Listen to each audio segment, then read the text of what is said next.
Good evening. Good evening and welcome at the second Knot Festival VIP evening.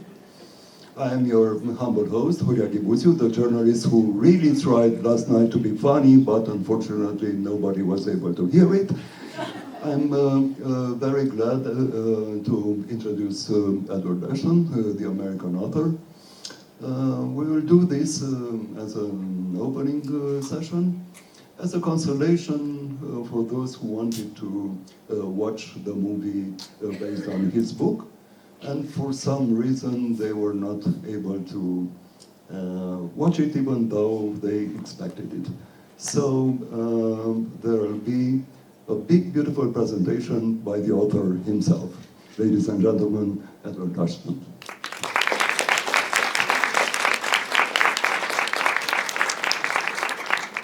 Thank you so much, and thank you all for taking the time to come and listen to this. As was said, I know some of you were expecting to see Robert Pattinson, maybe a little more of him, maybe with his shirt off or something.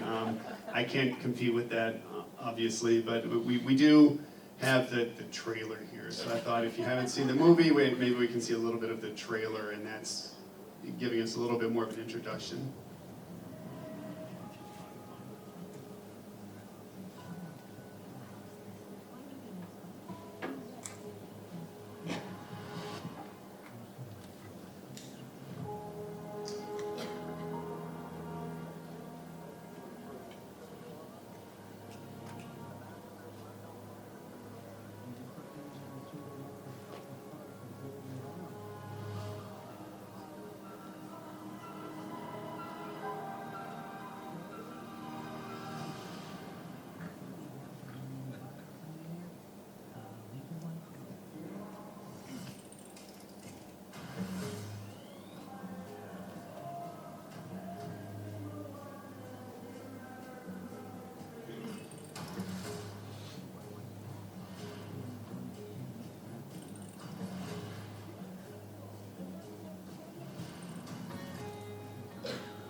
So that's Mickey 17. That's the movie, which was actually based on a book.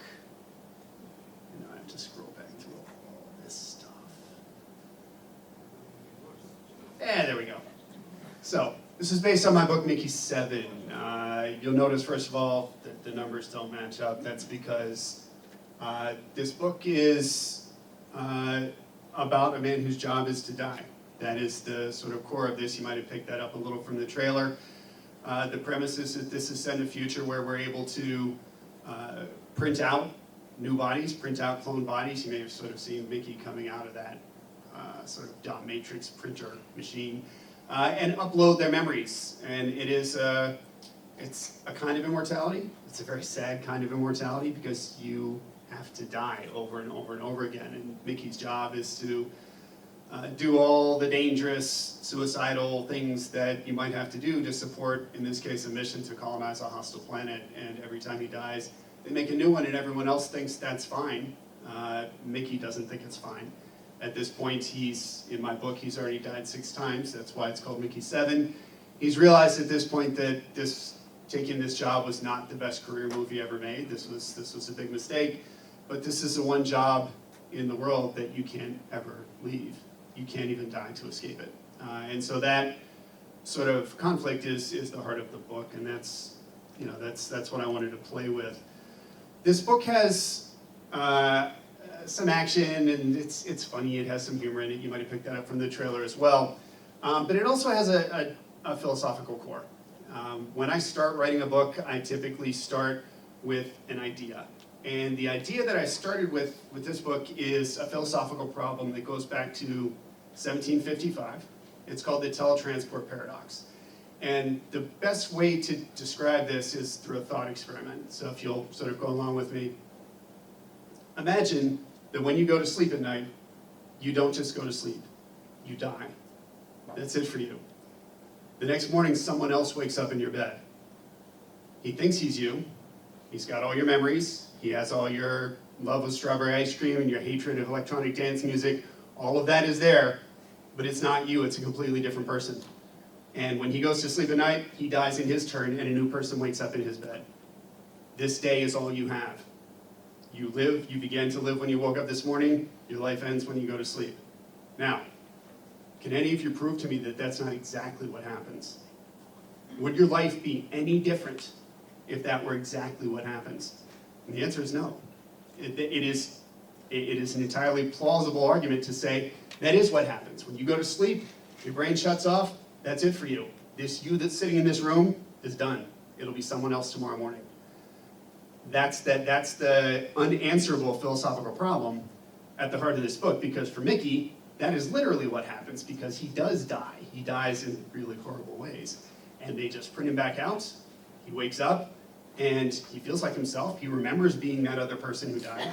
He remembers dying. And is he the same person? Is he immortal? Or is he someone who's only going to live for the next 10 minutes until they kill him again? I encountered this problem first when I was about 5 years old, watching Star Trek, where they had the idea of the transporter beam. And it was clear to me, looking at this, even as a 5-year-old, that that's not a transportation device, that's a murder machine. Those guys are dissolving. You can see it. They're sort of being taken apart. And the whole idea in Star Trek is that they're measuring where every atom in their body is, and then they're transmitting that information to somewhere else and reconstructing them locally. And so you can imagine when they first invented this thing, and they were testing it, they're not going to actually dissolve them the first time, because they don't know if it'll work. So they do the scanning part, and then they call the people on the other end and say, hey, did he come through? And if the person on the other is, yeah, he's here, he's okay. Okay, I need you to get in the acid vat now and dissolve, if you don't mind. And the question is, if that's you, do you get in the vat? Because if you believe that transmitting your memory, having an identical body with all of your memories and your hopes and dreams is really you, there's no reason not to get in the acid vat and dissolve. For me, I'm running away as fast as I can. That's my position on this. I don't believe that is really immortality, any more than the idea that people in Silicon Valley have of copying our brains into a computer system is immortality. That's just a computer that knows how to break into my bank account now. That's not me. That would not be me in that system. Despite the fact that there are many people, some people believe in this post-human future who think that is a path to immortality for us. But that's a question that each of us has to answer for ourselves. There is no one true answer. We also talk a lot in this book about a much older philosophical problem, the ship of Theseus. This goes back to Plutarch. This goes back almost 3,000 years. And the idea here, and many of you may be familiar with this already, is Theseus, he's a Greek hero, he sails around the world in a wooden ship. And as he goes, parts of the ship break. You lose a plank here, you lose a spar there, and as it does, you have to replace each of these pieces. By the time years later he's completed the journey, every single bit of that ship has been replaced. Is it the same ship? Or is it a completely different ship? This is a very tight analogy for a human life. Because all of us sitting here in this room are completely different organisms than we were 10 or 15 years ago. Every cell in your body has died and been replaced by new cells over that period. You are a completely different person now than you were 15 years ago. You will be a completely different person biologically 15 years from now. And here's the fun fact. Your brain knows this. On a deep emotional level, your brain knows this. And the reason we know this comes, I'm a medical researcher when I'm not writing silly books. One of the things that we're able to do with a technique called functional magnetic resonance imaging is track what part of your brain is working when you're doing different things. So we can put you in the scanner and make you wiggle your pinky finger. And the part of your brain that controls your pinky finger will light up. There's a whole conference every year in Montreal dedicated to mapping out what different people's brains do and how they function, because everyone's brain is similar but not exactly the same. So if I ask you, while you're in the scanner, to think about something you did yesterday, or to imagine something you might do tomorrow, there is one particular part of your brain that will light up. If I ask you to think about something that I did yesterday, or imagine what I might do tomorrow, or some other person, there's a completely different part of your brain that lights up to do that work. Now, what happens if I ask you to think about something that you did 15 years ago, or imagine something you'll do 15 years in the future? It's the other person part of your brain that lights up. Your brain at some point stops thinking of that past you and that future you as you, and shifts you into the category, shifts that into the category of another person. And if you think back on your own early childhood, I think you'll see most people will report that when they imagine themselves, when they remember something that they did when they were 5 or 6 years old, they see it from a third-person perspective. They see them doing things that they actually did, that they remember doing. Whereas if you think of something you did yesterday, you see it from behind your own eyes. You see it from a first-person perspective. That's because it's actually a different part of your hardware. It's a different part of your brain that's doing the work, and that works that way. And this is a tight analogy for what happens to my protagonist, for Mickey, except that he doesn't get replaced bit by bit by bit. He gets replaced all at once. He undergoes, it's like if the ship of Theseus wrecked and had to be rebuilt all at once. That's what happens to him. And again, it's the same question, is that him? Is exactly the same question is, are you the same person that you were 15 years ago? Because you've undergone that same process, you've just done it more slowly. So this book has done well, I think, at least by my standards. It's done okay. It's been translated into 24 languages at this point. There's a few more that I need to add onto the list there. I've gotten to look at some really nice cover art. This is the Thai cover. I particularly like this one. The Romanian cover, also beautiful, fantastic work here. It's given me an opportunity to think about a lot of interesting things and to meet a lot of really interesting people, mostly because of this part of the process, obviously. We wish that our literature and our culture were not driven so heavily, at least I do, by Hollywood and by the sort of things that happen in that realm. But the fact is, the audience for something like a movie is so much greater than what it is. Mickey said, like I said, this book has done pretty well. We sold several 100,000 copies around the world. But if you compare that to a film, if a film sells, say, 1 million tickets in the first week that it's out, that's a terrible failure, right? That movie has absolutely crashed and burned if they only sell 1 million tickets. And so that the number of people who are going to see these things is just exponentially larger. If I can get 1% of the people who saw this movie buy a copy of the book, that's enough to put you on a bestseller list right there. And so the fact that this book got picked up by Warner Brothers is, for better or worse, is largely responsible for the things that it's been able to do. And that's, as an author, that's something that is 100% out of your control. There's absolutely no way you can drive this. And this particular story was really, really crazy because, you can't see the dates on here, that's really small. But this announcement about Warner Brothers picking this up, that came out in 2020. I handed this manuscript to my agent in December of 2019. Warner Brothers optioned this book in January of 2020. Less than 30 days after I handed the manuscript to my agent, Warner Brothers had optioned the book. We didn't have, not only was the book not published, we didn't have a publisher, we didn't have a contract, but we hadn't even really started submitting it to publishers at that point. And that is not the way this is supposed to work. I cannot emphasize how much That is not the way this is supposed to work.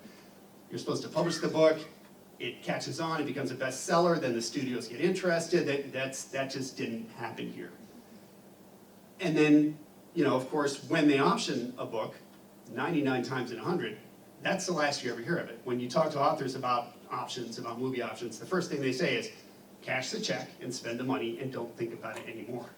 Because nothing's gonna happen. You talk to authors who've been in this for a while, you'll hear, yeah, 3 of my books have been optioned, and the follow-on is always, none of them ever got made, obviously. None of them ever got made. And so, you know, all the advice that I got about this was, don't think about it, this is not gonna get made, the movie's not gonna go forward, but like, enjoy the money, go take your wife out to a nice dinner, which I did. She's in the back there, we took her out to a nice dinner on that.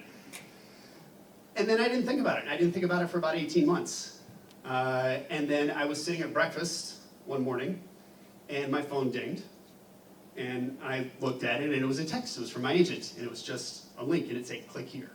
I'm like, I'm not an idiot. This is a phishing attack. I'm not going to click on that. Come on.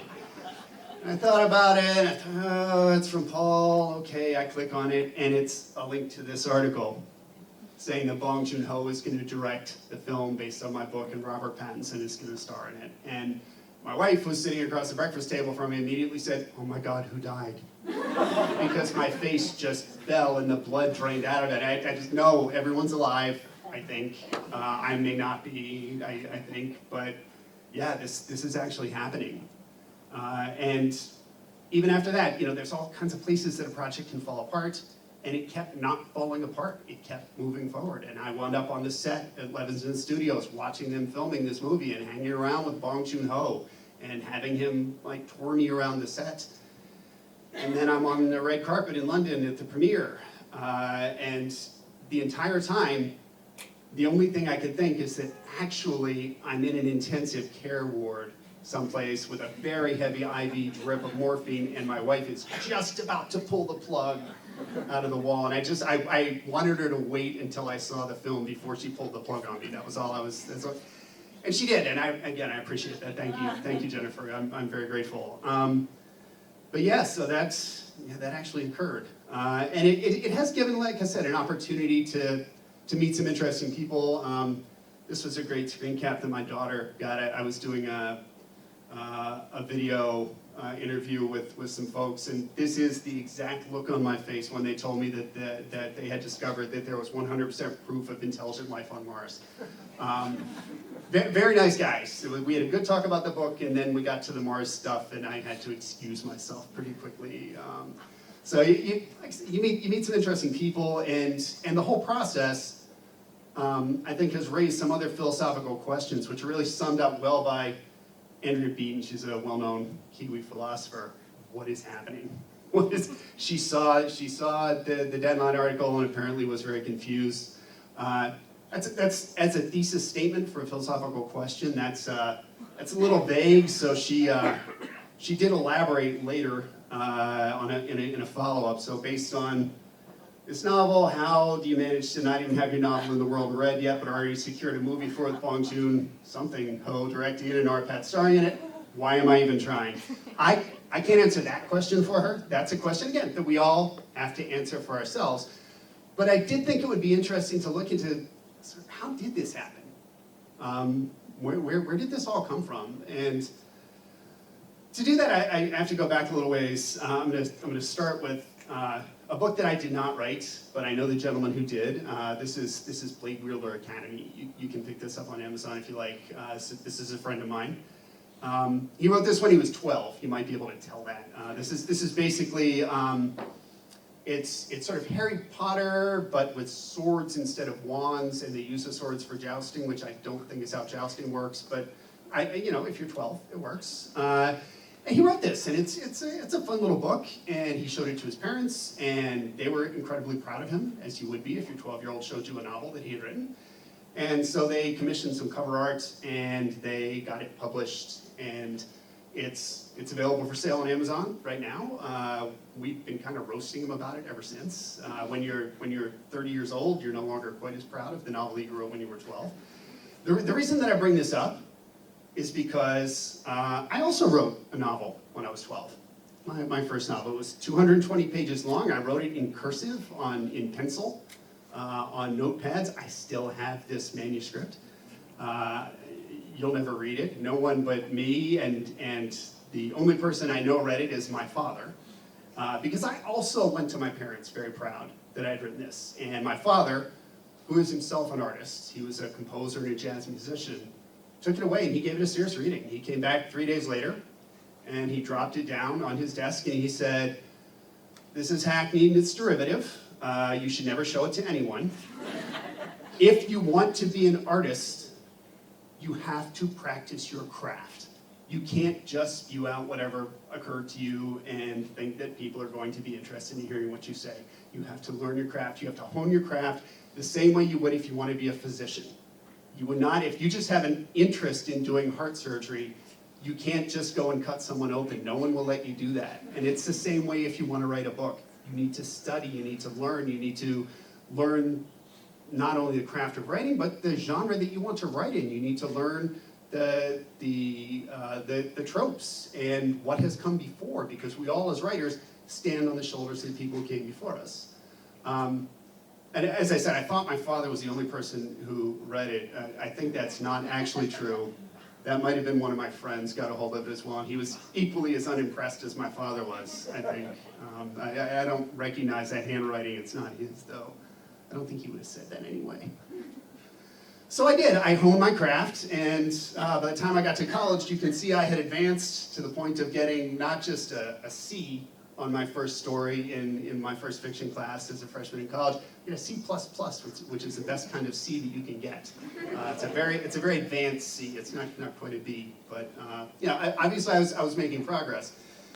I thought I was a pretty good writer at this point. My professor, Karen Fish, disagreed, clearly. I could have gotten upset about this. I didn't. I took this as, this is someone who can be a mentor for me. This is someone who wants to help me get better.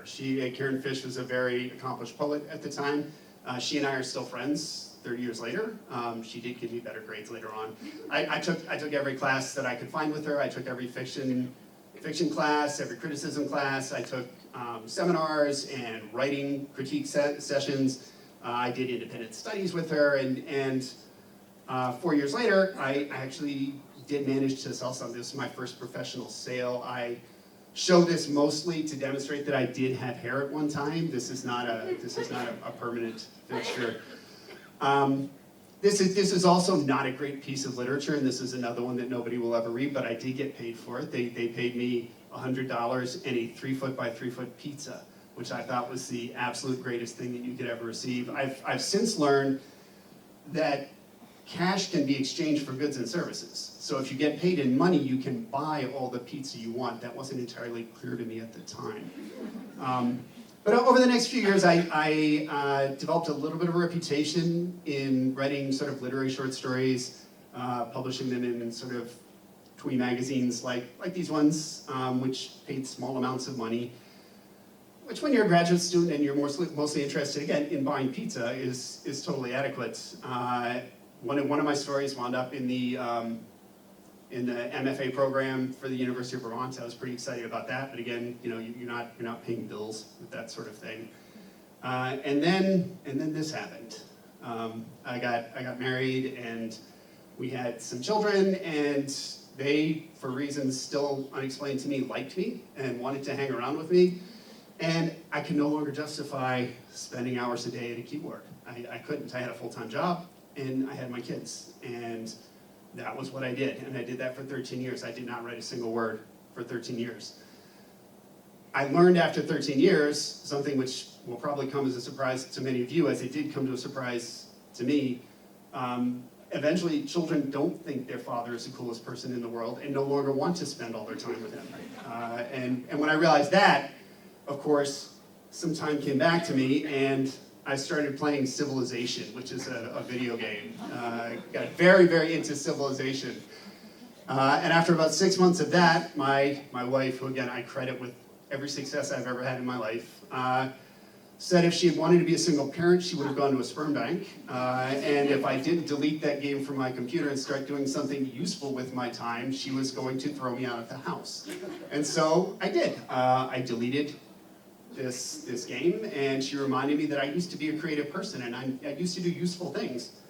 And 6 months later, I had the first draft of my first novel, 3 Days in April, which was published in 2015 by HarperCollins.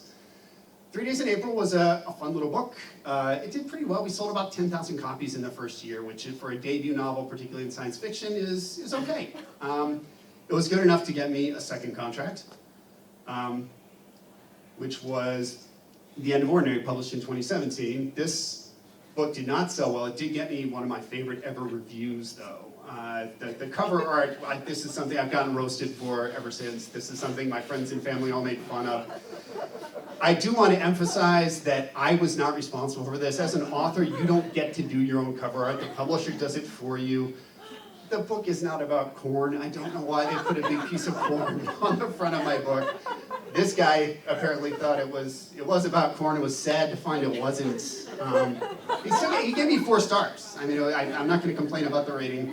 But this book, maybe it was the cover art, maybe it was something else. This book did not sell well.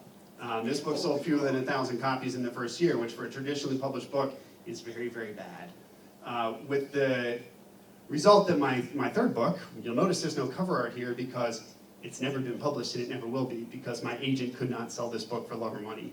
He went to various publishers, and the first thing they do is look up the book scan numbers for my last book, see that it didn't sell, and basically they assume that the same nobodies who lined up to not buy that book will not line up to not buy this book as well, so why would they publish it? And so I had a sort of a difficult conversation with him, and this would have been mid-2019, where he said, look, I don't think I'm going to be able to sell this book. I don't know if I'm going to be able to sell any of your books moving forward. Have you thought of sheep ranching? Maybe that's a good thing for you. You could change your name and move to Patagonia, maybe take up a new career, or become an internet con man. I hear that's a big thing these days. And I said, I hear you, I understand what you're saying, but I'm 3/4 of the way through my next project. I'm going to finish it. If you can't sell it, you can't sell it, but I'm going to finish it. And that book was Mickey 7. And I gave it to him in December of 2019. 30 days later, Warner Brothers picked it up, and we've been on this kind of weird ride ever since, mostly because of this guy. This is, of course, Brad Pitt. Brad Pitt is one of the owners of Plan B Productions, which is a production company that initially picked up the option. I have since learned that one of the main drivers of them picking up that option in that weird way was that Brad Pitt read the novel and thought it was, and I quote, neat. And so that sort of Brad Pitt thinking your book is neat is the sort of pin that we hang our careers on as authors. And those of you who may be younger and thinking about a life as an author, maybe just take that lesson to heart. It's a thin reed. It's worked out for me beautifully. I have no complaints about anything, but it is a thin reed to hang your hopes on.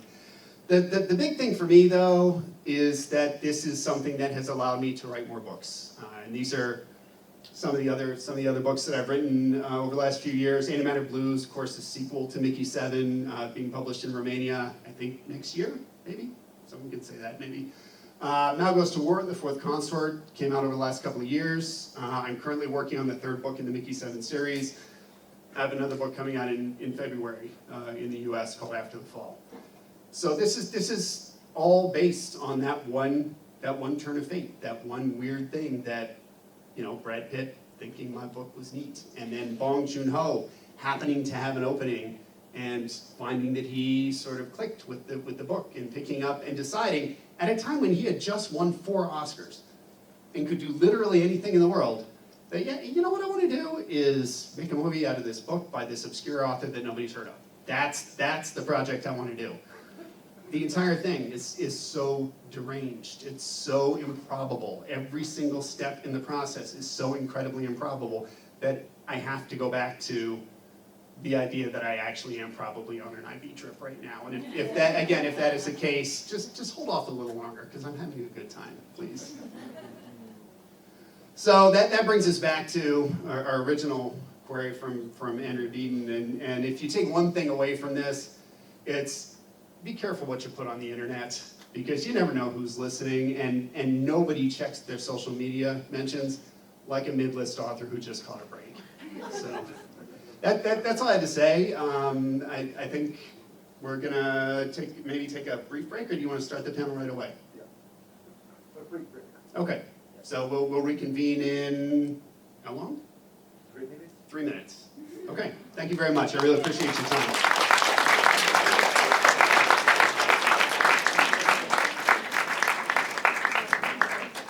It's a wonderful opportunity to have here two outstanding writers, Swedish author Linda Boström Knausgård and American author Edward Ashton. As we gather at this literary festival tonight, special guests require no introduction. You know them well, you have read their works, so I'll spare them and spare you the tedium of a boring introduction. So let's get into the start. Linda, in an interview for Matka Literară, you admitted that you enjoy watching science fiction movies with your children because of the universes they create, even though you don't read much science fiction yourself. I would like to ask both of you, as creators of your own literary universes, which came first for you, the world or the story? You first. Yeah, it's a good question. I would say to write is to create a world. So maybe the world came first. Yeah. And after the characters, after the story, the plot, everything. But first the world, the feeling. Yeah. I'm like, it's a habit of mine to write about things, places, landscapes, and maybe problems that I know a lot in real life, but it gives me then the freedom to start to fictionalize and build another maybe bigger world around it. So yeah. And how do you feel as a creator? How do I feel as a creator? Yes. Well, it is a wonderful few moments of mere joy and happiness when you are able to write something that you are interested in. Yeah. So, but yeah, it's a lot of empty spaces as well when you are not able to do that. So, yeah. What about you? I think, is this on? I'm not sure it is. Can anyone hear me? I think not. Okay. How about that? Yeah, that's much better. Okay. I think my process is a little different from many writers. I have a good friend who every time she starts a book, she writes what she calls a book Bible, where she designs the world, just as you're saying. She provides backgrounds for every one of her characters. She knows where they went to school. She knows who their friends were, who will never be in the book. She knows the bad thing that happened to them when they were 5 years old that is really influencing what's happening to them now when they're 30 and in the action of the book. She knows every point of the plot. It takes her probably maybe 6 months to get this all together before she's written a single word of the book that she's going to start. I don't know if it's because my brain works differently or just because I'm lazy, but I don't do that. My books always start with an image. There's usually an image that's been stuck in my head. In this particular case with Mickey 7, for instance, I had the image in my head of a man trapped at the bottom of a crevasse, of a frozen crevasse, and he's injured, he's trapped, and he's freezing to death. I didn't know why he was there. I didn't know who he was. I didn't know, is this in Antarctica, or is this on another planet? Is this in the past, the present, the future? I had no idea. I just knew that this was someone in terrible trouble, and I wanted to know how that felt, and why he was there and what he was doing. And so I wrote maybe 500 words of just his internal dialogue, and that 500 words is the first couple of pages now of the novel. And then I came to, 500 words is not a very good novel, and my agent won't like this. I need to extend this a little. So I gave him a friend, but he still has to be trapped, so his friend can't help him. Why won't his friend help him? His friend won't help him because he can just print out a new copy of him later, and that's where I came up with the idea for this expendable, for this Mickey 7. And things just build on themselves piece by piece.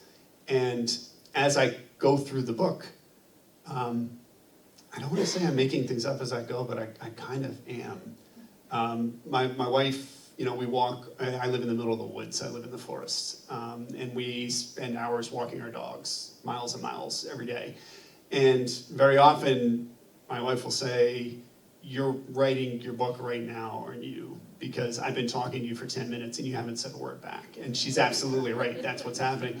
Everything's churning in the back of my head, and then I get home and it comes out of my fingers onto the keyboard. And so the world builds, and there's somebody doing that work in the back of my skull, but it's not my conscious mind that's doing it for the most part. That beautiful image is in the movie, so I wonder if you mentioned that when you had the opportunity to talk for about an hour, if I recall well, with the director. I talked about all kinds of things with Director Bong, but the thing that became very clear to me immediately was Director Bong was going to write his script, and it was going to be his script. And that's typically how it works with an adaptation. Once you sign that paper, you have no control over what they're going to do with your book and how they're going to turn it into a movie. Now, I will say, Bong Joon-ho is one of the kindest and most genuine people I've ever met. I have nothing but praise for the way he treated me over the whole 5-year process of this film getting made. He's been nothing but kind and respectful to me. And in that call, he did, and this was a pure kindness that he did to me, he did not have to do this. He said, "I want you to tell me what is the heart of this story. What is the thing that without this being there, it will not be your story? And I promise you I will put that in the film." And I thought about it for about 2 seconds, and I said, "Chapter 19. And if you ever read the book, you will know why I said that. That is the thing that establishes the bond between Mickey and his girlfriend Nasha, which is really the heart of the book. And that had to be there." And he said, "I'm so glad you said that. I cried when I read that chapter. I was going to put it in there anyway." And I said, "Can I pick something else?" And he said, "No." And that was the end of my involvement in the development of that script. That was the only input that I had. Okay. I've kept searching for a common thread in your works, beyond the fact that they are brilliantly written. Among other things, I was struck by what people are capable of doing to one another. To the patients in the factory in October Child, and to the expendables in Mickey 7. Do you believe your writing has the power to set the world right?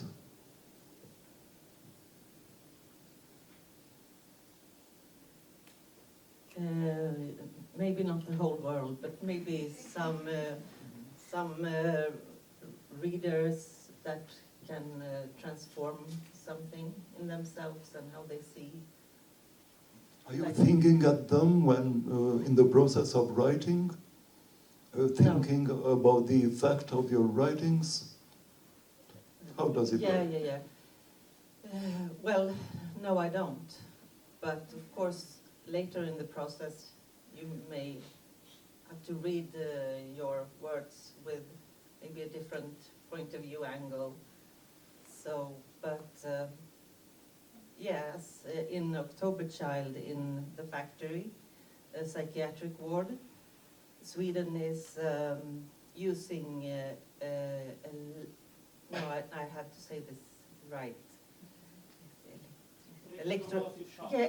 Exactly. Electroconvulsive therapy, it's called in Sweden, yes. So, but yeah, like Sweden is using it by capita per person, most of all in the world. And Sweden, the psychiatrists and the doctors, they are believers. So I can't reach them with these words, I don't think so, but it is, they have a responsibility. They know for fact that they are hurting people's minds, memories, memory loss, and more. And the ward is an interesting world to me to write about. Yeah, psychiatric ward is yeah, you have the rooms and you have all the patients and the doctors coming in very fast, going out very fast, talking to no one, and it's an for me, who I like theater a lot, it's an interesting scene, I think, to write about. Yeah. Thank you so much for sharing us these feelings and these thoughts. How about you, Ed?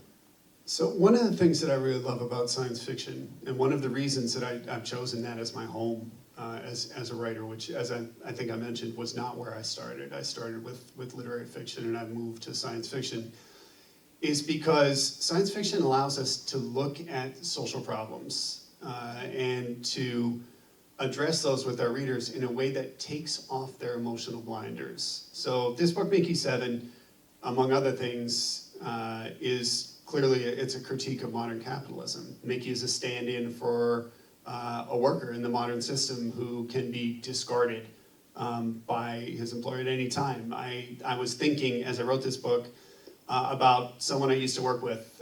She was the chief financial officer for a company, and I got along well with her. I traveled with her sometimes for business. We had good conversations. It never left my mind, however, that if it ever occurred to her that she could get $1 more return on investment by chopping me up and selling my organs to a cat food factory, she would have done it. That was absolutely the mindset of her as a corporate executive and as of the company. That never left my mind, and that's something I wanted to talk about in this book. That mindset is wrong. I don't think that that's right.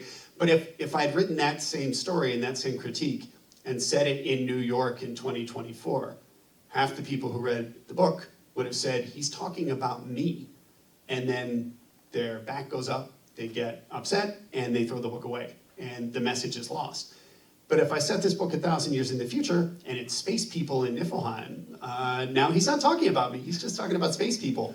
And you can get the message across and they hear. They may not listen, they may not change their minds, but at least they hear and you have a chance.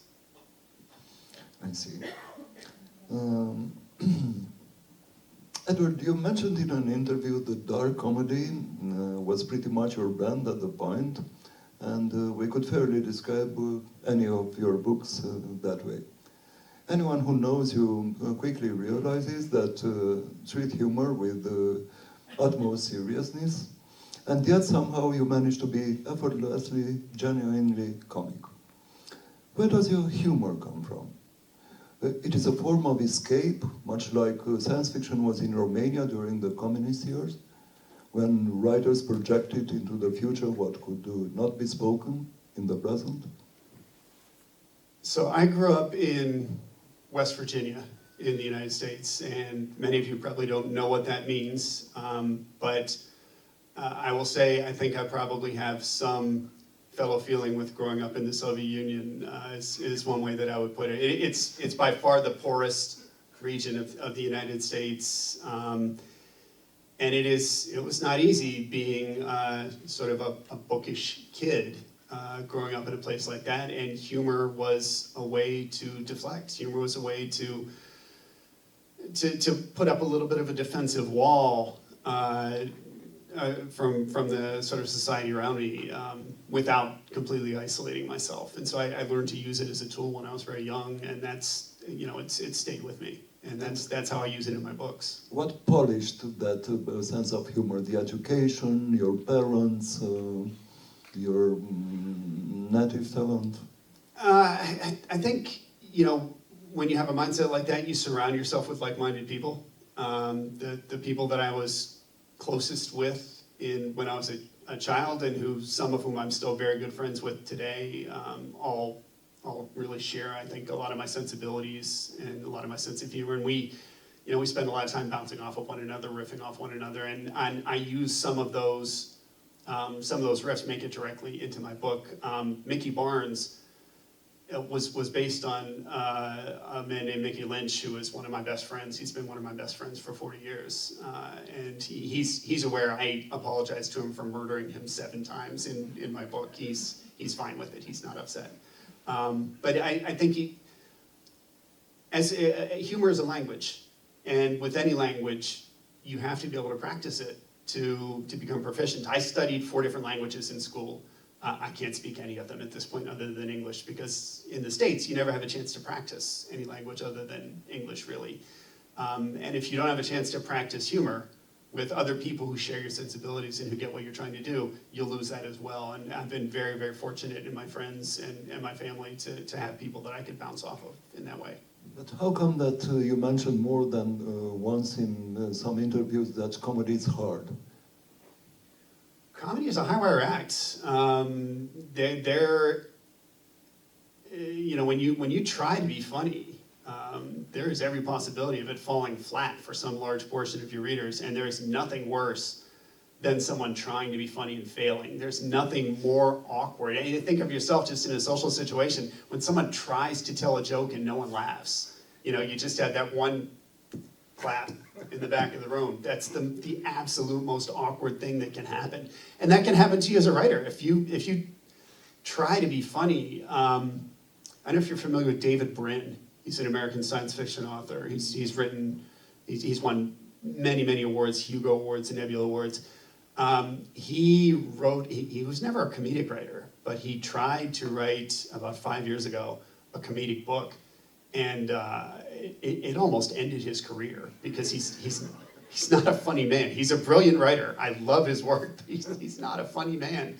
And the book, just the critics absolutely savaged it because he was trying to be funny. And when you try to be funny and fail, it just makes everyone sort of cringe inside. So, you know, it's a weapon that is very effective if you're good at it, but boy, it really needs to be deployed sparingly.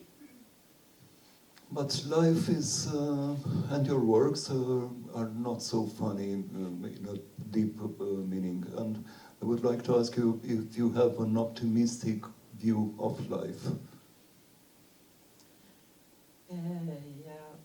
I think, I would say, because maybe I wouldn't if I didn't have my 4 children, because, you know, the world is fantastic with them and for them. But me, myself, I think maybe you're a little bit born with a pessimistic or optimistic sense of everything. And I think I'm a little more pessimistic. No, just dark-sided person, yeah. But with humor, I think. If you know me well, I can, But I think there is some humor in this book as well. Even if it's a dark place, there are some sparks of light and amusement and humor. What about you? I think of myself as a very optimistic person. Liv heard this story earlier when we were talking to some high school students, but when I was a young man, when I was 18, 19, 20 years old, I was a free solo rock climber. I don't know if you're familiar with that. It's rock climbing with no equipment, no safety equipment. And I was 20 years old. I was climbing, I was about 80 feet up a face, climbing a crack. And when you're climbing a crack, you have to maintain pressure on both sides. That's how you maintain your position. And I lost pressure on my right hand. And I fell. I started to fall. And I can still remember that moment, just frozen in time vividly, as the minute I realized I had lost it and I was going to die. And there was a tree growing out of the rock about 3 feet away, about 3 feet to my right. The root was coming out of a crack and curling up. And I reached, and you can probably tell I have arms like an orangutan. And these 3 fingers caught that root, and I swung. And I hung there and got my breath and let my heart settle down to not 500 beats a minute. And I managed to pull myself up, and I climbed, and I lived. And ever since then, I have basically felt like I am in a video game and I'm playing with an extra guy. You know, how can I be upset? How can I be sad about anything in life? Because I don't deserve any of this. I should have ended right there. And so you could say that might be a depressing perspective, but I don't see it that way. I see every day that I'm alive as a gift. And I think I try to tell my children to try and think that way as well. Every day, this day that we have right here, this is all we're promised. This is all any of us are promised. And So you take it in that way, and you take it as a gift, and if you don't get any more, how can you be churlish? How can you be upset about that? Because you've already been given so much. And so that's an attitude. It doesn't mean I don't get grumpy sometimes, I definitely do, but that's the attitude I try to take. I just wonder if it was you or Edward VII. That's an open question. That is a very open question. Linda, let me quote you from Vanity Fair, a beautiful interview. When people see me, they think Karl Ove, or they think bipolar. It's diminishing and it's frustrating. I don't want them to think that they know me. Linda, I would kindly ask you to tell us, whom do you believe understands you most profoundly in this world?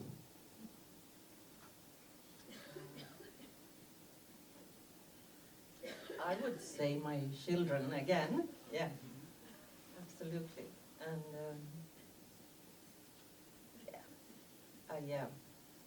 maybe I don't really feel the same of like when I did this interview in Vanity Fair.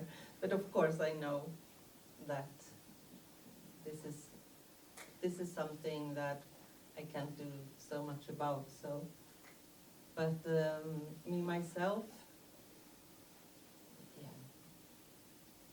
you know, I have really good friends from a long time ago, so we know each other, and and the children are so wise and smart and funny, so they know me.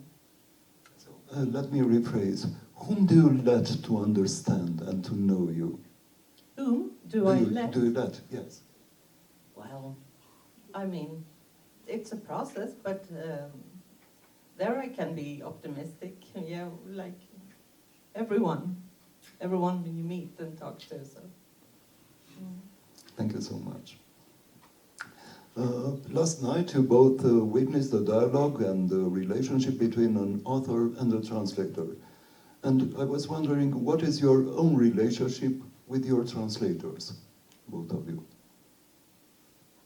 So do you know your translators all over the world? Yes, some of them. Yeah, it's a little bit different if you know the language they translate to, like Scandinavian languages or English, and then there is languages you cannot really follow, but you have this dialogue with the translators, and I think it's interesting. I want them to ask me questions if they. And do they? Yeah, but sometimes they do, but then sometimes they don't. So yeah. So in Finnish, it's a language we can't speak in Scandinavia. So that was very interesting to meet the translator, because just like you said yesterday, you say something in the start, and then, well, you see the book. So it's an unknown process. It's beautiful too. And you? That was actually a question I wanted to ask last night at that seminar, because I've had 4 of my books have been translated now into, I think, 24, 25 languages. So all told, I've probably worked with 35 or 40 translators. And in all that time, the only interaction I've had with any of them was my Czech translator for Mickey 7 called me to tell me I had messed up the math. I had made a mathematical error. And as somebody with a doctorate in electrical engineering, to have your translator tell you made a mathematical mistake is not what you want to hear. That was extremely upsetting to me. But that's the only interaction I've had. I've never had anyone ask me what this passage means. I don't know, maybe I write simply enough that no one needs to ask these things, but that's never been an issue for me. Why do you think it's happening? But they respect you too much? They're afraid to write your name on an email? They think that you're too busy? I mean, the guy who found the math error wasn't afraid. He was perfectly comfortable with it. Now, I think I as a writer, one of my heroes was Ernest Hemingway. You know, he writes in very simple, straightforward prose. I try to do that as well. My language is not flowery. It's very declarative and straightforward, and maybe it's just very easy to translate that way. I don't know. Thank you. Linda, as far as I know, you haven't written plays or dramatic works in the conventional sense, despite the environment in which you grew up, of course. Would you like to? Yeah, I would, because, yeah, I grew up in a theater in Stockholm. My mother was an actress, and that was how I spent my childhood there, for practical reasons, because So I have in a way, such a respect for the theater. So, yeah, so I think it has a little bit stopped me from writing for the stage. Yeah. But I would like to, of course, but, yeah. What would attract you to, I don't know, to search a universe, to write something about your mother, about that experience, or maybe you are more interested in the dialogues from a play, the characters? What would attract you to write a play, which would be obviously much more different than what you wrote before? Yeah, but the thing is, you can write a play for theater just as you would like. There are no rules there that you have to follow or everything. We know that from Jan Foss. From Jan Foss. Jan Fosse, yeah. I personally, I'm very drawn to this Checo plays, because they are all about longings. They're all about families in some place in the countryside, longing for another life, and so small. Yeah, I love his plays, and of course I couldn't write anything like that. So I think just maybe anything that will interest you. I have when I have written in the past years, it has been towards just fiction and novels, and and my childhood in the theater I have written about in a book, of course, in Welcome to America. Yeah, and my mother, it's a really grand personality and a big voice and a lot of esteem. And I was watching her silent, because you can't talk in the theater or in the rehearsing hall. So I was like, I knew every inch of her, it felt to me. Like, so I sat there for hours and hours, days after days, and years after years, just looking at each other, everybody, and her in particular. Yeah, she was my favorite subject. Yeah. I presume it helped a lot your imagination as a mute witness. Yeah, it did, because I think it's such a concentrated room, the stage or the rehearsals. So, and it follows some rules also. But to sit there, I couldn't really always be in concentration on what was going on. So it was a place for fantasies as well. I had I had a lot of time to fantasize and to observe when I was a child, and I'm grateful for that. Yeah. Thank you. Edward, as a scientist, you navigate fiction with remarkable ease. How would you prefer to be seen? As a scientist with a passion for fiction in his spare time, or as a fiction writer whose profession happens to be science? I think that depends on whether you're talking to my boss or not. I've always thought of myself as a writer first. I wanted to be a writer long before I wanted to be a scientist. I think maybe you noticed that first story that I sold, the first professional piece that I sold was from 1988, which is a long time ago, long before I ever had any ambitions as a scientist. I was still a child, basically, at that time. But it was very clear to me even then, having grown up quite poor in a very poor part of the country, that the world is kinder to scientists than it is to writers in general. And I did not want my children to grow up knowing what it was like to not know if they were going to have their next meal, knowing what it was like to not be able to have clothes that are warm in the winter. And I knew that, you know, pursuing a career in science would help secure that for them. And I could set my own ambitions aside. And when the time came, I could come back to them. And that doesn't always work out when you try to play things that way, but it has worked out for me in that way. I was able to secure my children's, you know, their educations and give them a good life. And fortunately, I've stayed healthy and my brain hasn't broken yet. And I've had time still in my life to come back to what I wanted to do in the first place. So it was a gamble to do things in that way, but it's paid off for me so far. So, a successful writer is telling us that being a writer is not a job, which can assure your family. Is it a job? For the last 5 years, I could have supported my family on what I make as a writer, for sure. For the time before that, absolutely not.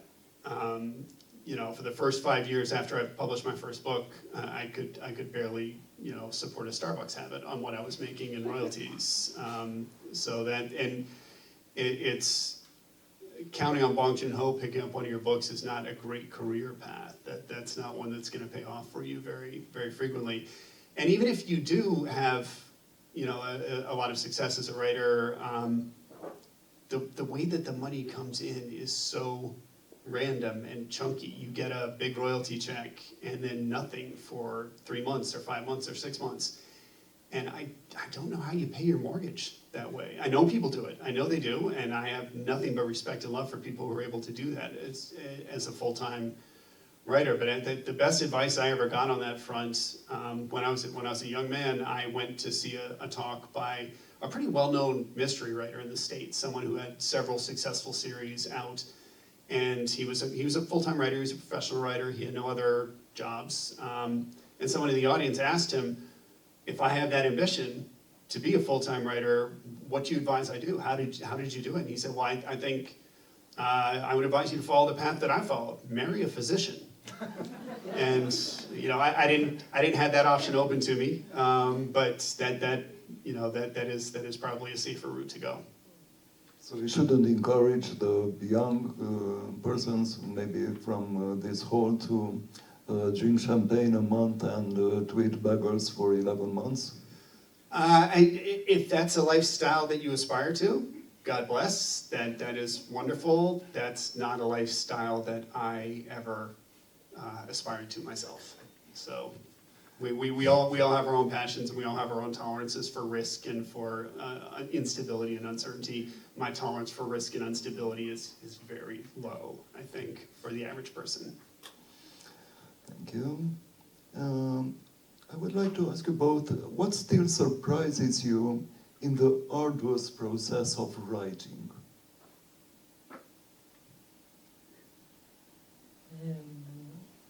It surprises you a lot. You start somewhere and you don't know. I don't know where I'm going, how it will play out, how it will end. Nothing. So it's an exploration. But again, yeah, I know the world maybe, but so I think that is really exciting. Yeah. So for the past 10 years, I've written more or less a book every year, on sort of a regular cycle where I start writing in February and more or less I finish the final draft sometime in December, and then I have a little bit of time in between. And what surprises me continuously, and it got me again this year, is how bad my first drafts are. Because you go from your 30th draft that you're working on just before you turn in, where everything has been honed to precision. You've been over every single sentence. Every word is exactly where it needs to be so that the rhythm of each sentence rolls off your tongue as you read it aloud. And then you write the first chapter of the new book, and it's just garbage. It's so bad. And you think, have I forgotten how to write? Do I not know how to do this anymore? And I have to continue to remind myself, no, it'll get better. I need 10 more drafts and it'll get better. But that's always a shock to the system every year. Every year, somehow I forget how bad it's going to be. Thank you. What are the pros and cons of meeting your readers? The pros and cons, the arguments The pros for... and cons.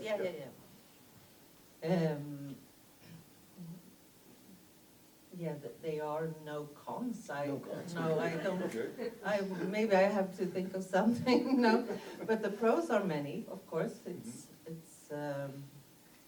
wonderful to meet readers.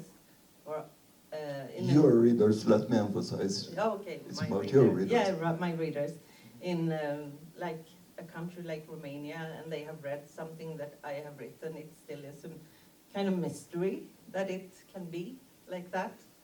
And also the readers, my readers are, I think, really wise and can tell me very interesting things about a book that I have written. And so it is, yeah, it's a real joy and it's a gift. Okay, good person, thank you. So I would say that the pros are that they say nice things to me, and the cons are that they yell at me, and I've gotten both of those. I love meeting readers. I love talking. I go to book signings every opportunity I can. I go to conferences every opportunity I can, and 99% of all the interactions are fantastic. Just as you say, they're absolutely wonderful. Just the idea that people are out there who are interested in reading the stuff that I have poured out on the page is continually astonishing to me, and it fills my heart with joy every time. But that 1% of interactions, and apparently you don't get these, and I'm glad that you don't. Tell us about. I sometimes get some people who are very angry at me about one thing or another. With this book in particular, I've gotten hate mail. I've gotten like very, very angry hate mail about this book. If you meet somebody like that in person, it can be a little bit of a spooky feeling to know that somebody out there that you've never met has this sort of anger towards you, just sort of burning inside of it. It's very strange. But it's fiction. How can you be mad on a fiction? That is an excellent question. I have no explanation for what drives someone like that. I've never been mad at it. I take that back. I was mad at an author once. I read a book once by an author that I actually liked, and I had enjoyed a lot of their writing, and it was a sort of a military science fiction book where aliens had invaded Earth, and ordinarily when you see something like that, there's like somehow Earth rises up and saves themselves, and that wasn't happening here.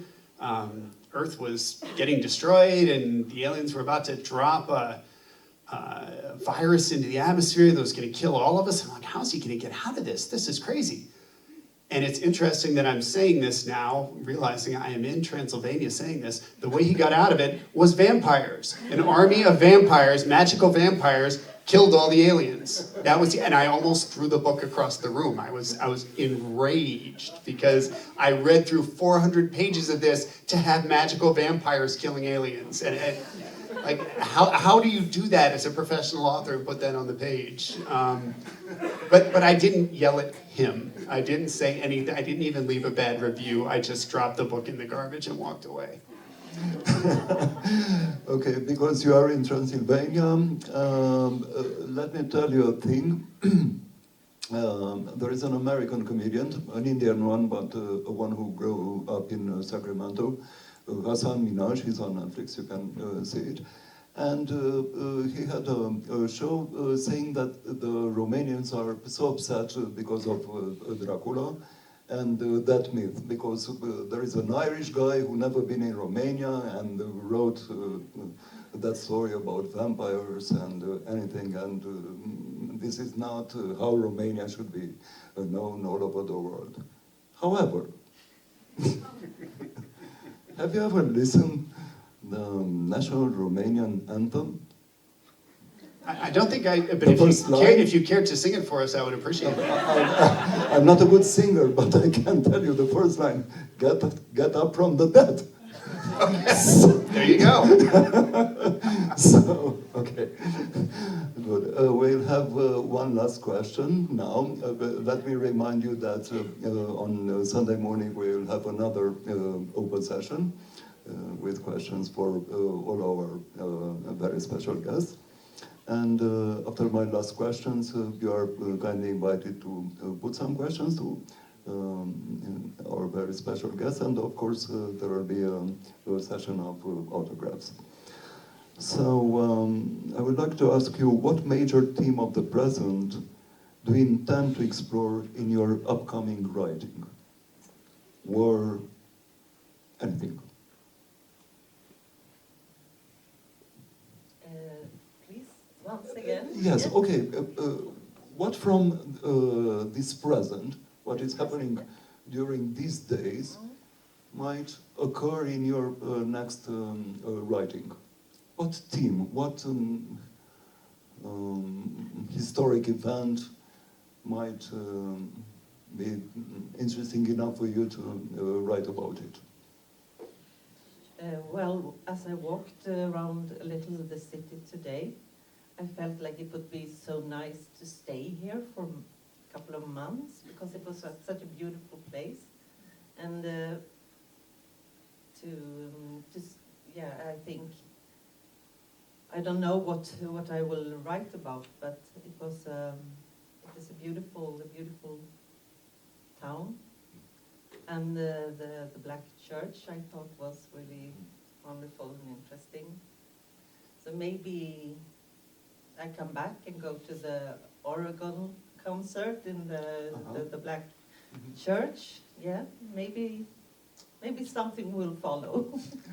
Okay. And what weren't you? So in several of my recent books, I've looked at sort of large societal issues. As I said, Mickey 7 really is a critique of modern capitalism at the heart of it. Mal Goes to War, which was 2 books ago for me, is really looking at questions of personhood and who gets to be counted as a person. That's something I think about a lot, because we grant personhood to some people and not others, to some things and not others. We grant personhood to our pets.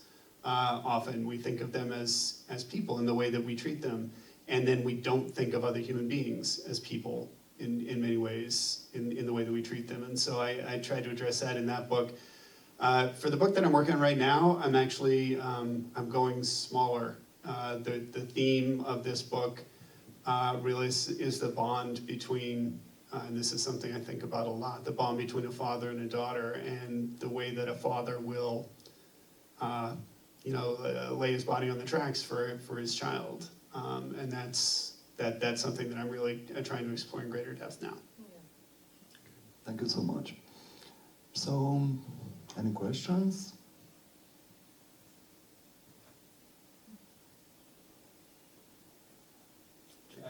Either of you read anything written by a Romanian author?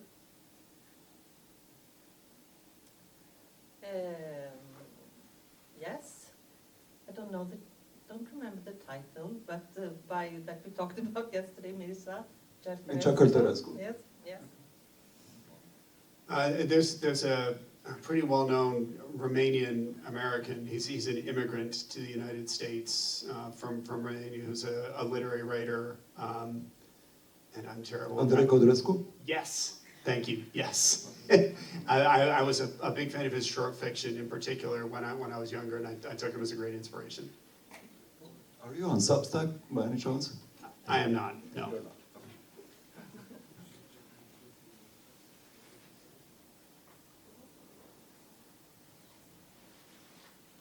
Please. Linda, how do writing and literary career and motherhood go together?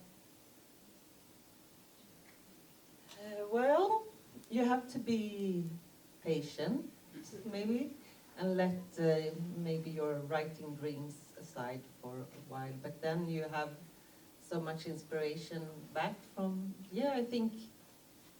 I don't know how it goes. I mean, it must be different from each person, but I think,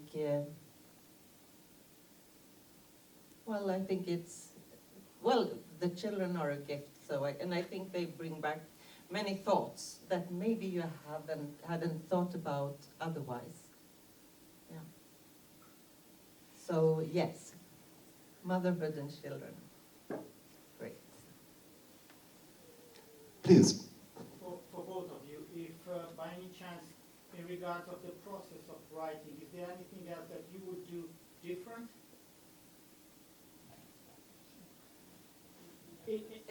In the process of writing, I mean, if you would, do something different with any of your books, change something or readdress something or explain in more detail, any of you?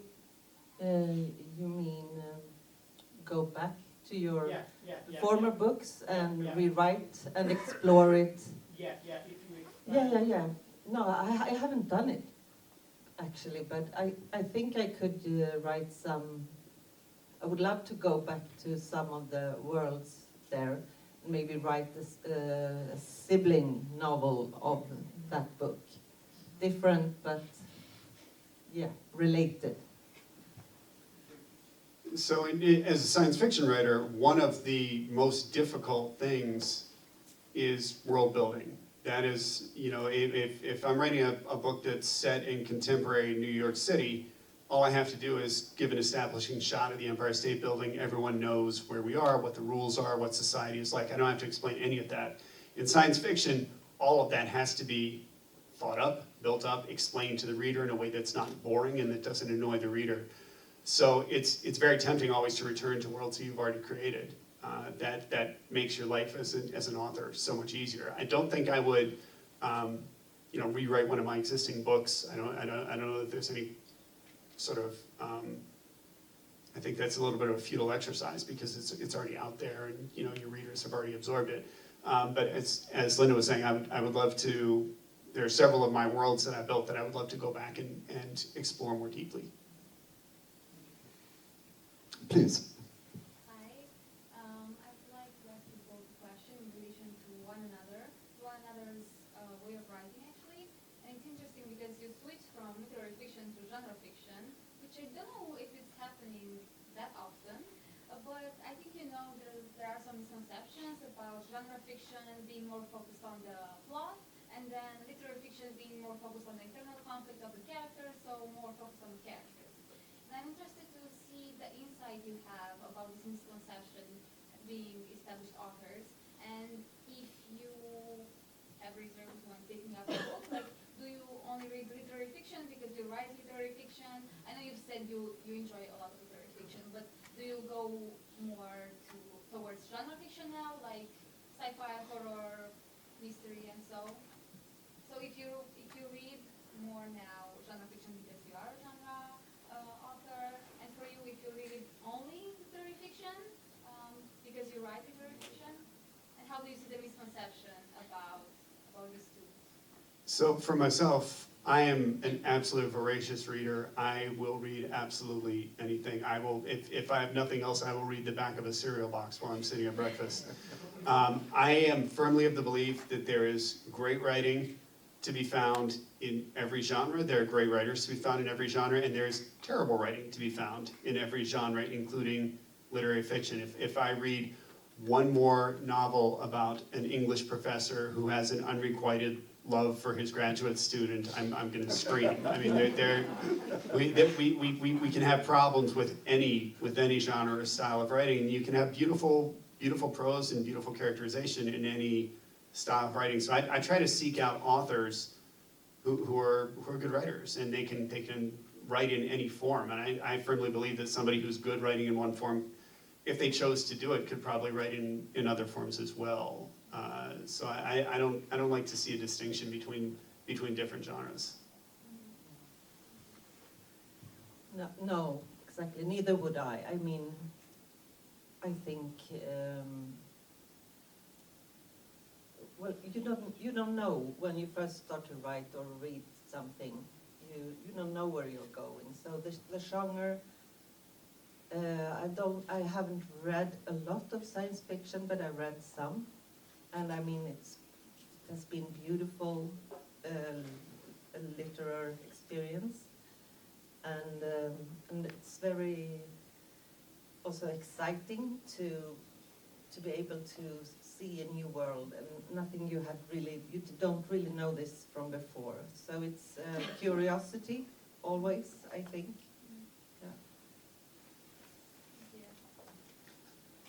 Please. Hello, my name is Ada. Nice to meet you. It's a question for both of you. You said earlier that about your book that the main character goes about Star Trek.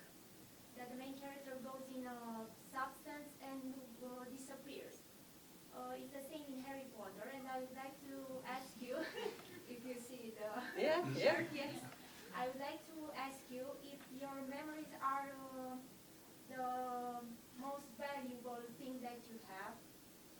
If you would be able to, I don't know to say how to say in English. I'm very nervous. Be patient with me. Let's say I just seen Alien, the movie, and actually the series, the new series, and there. You are in a body, in an AI body, and you have only your memories. And the question is, if there would be something like this in the future, would you accept it or not? Maybe I can take a crack at that. That gets to a very deep and personal philosophical question. And the question is, do you take a mechanistic view of life? Do you believe that our memories and sort of the sum of our memories and our experiences are all that there is of us? Or do you believe that there is some ineffable something within us that's more than that? That is, what in science we refer to this as an emergent phenomenon, right? An emergent phenomenon is when we can see the sum of the components, we know what they can add up to, and yet there's something more there. We see this all the time in biology.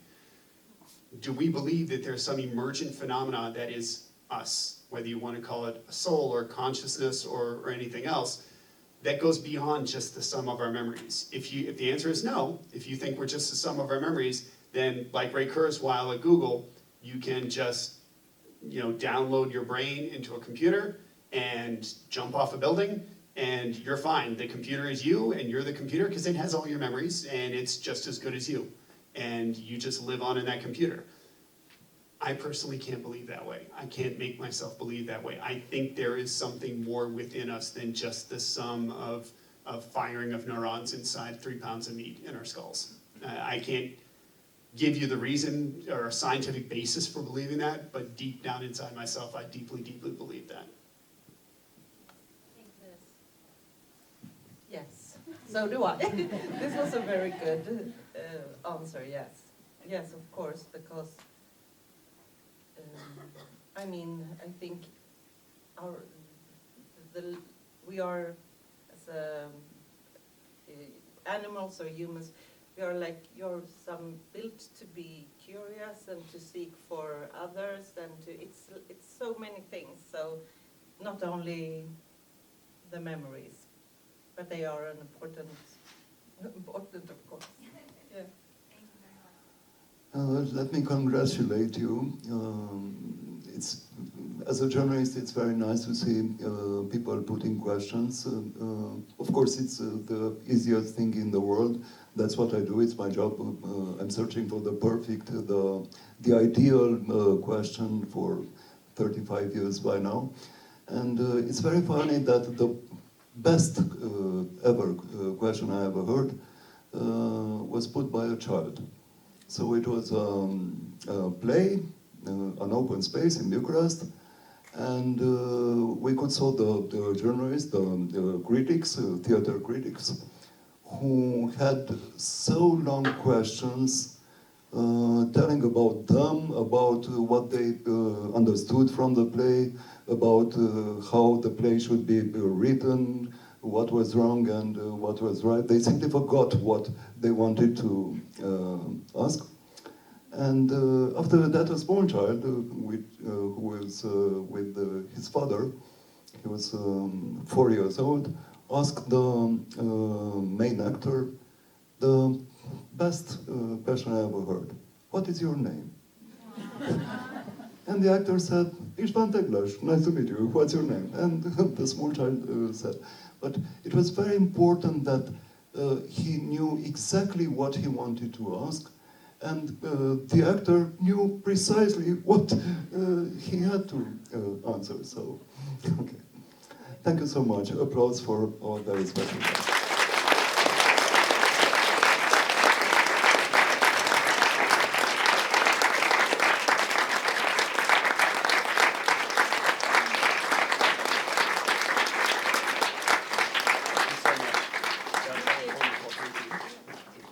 And now, the autograph session.